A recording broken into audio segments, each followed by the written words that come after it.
તો 11,000 રૂપિયા રાધેશ્યામ મહિલા મંડળ મલ્યાતા તરફથી આપણને પ્રાપ્ત થાય છે. થેન્ક યુ, ખૂબ ખૂબ આભાર.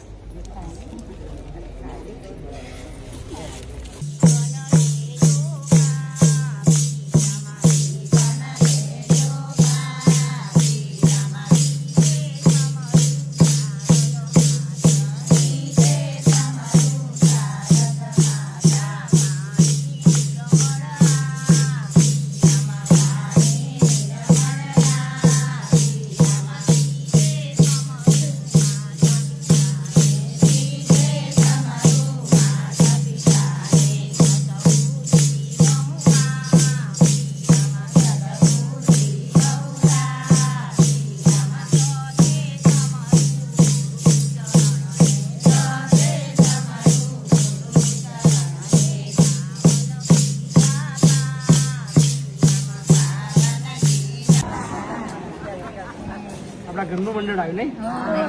ખાસ આજે આપણે જે ધરતીનો છેડો વૃદ્ધાશ્રમ અને ટેકો દિવ્યાંગ આશ્રમ અને શિક્ષણ કલ્યાણ સંકુલ જે બે ગામની વચ્ચે છે લવાલ અને મલ્યાતજ. સો આજે સૌ પ્રથમવાર અમારા મલ્યાતજ ગામનું મંડળ આવ્યું છે અને આપણે બધાને એમનું સાંભળ્યું કેવું લાગે ચોક્કસથી જણાવજો. અને આ બધા પડોશી કહેવાય અમારા. સો ખૂબ ખૂબ આભાર તમારા બધાનો. Thank you. બધાનો ખૂબ ખૂબ આભાર.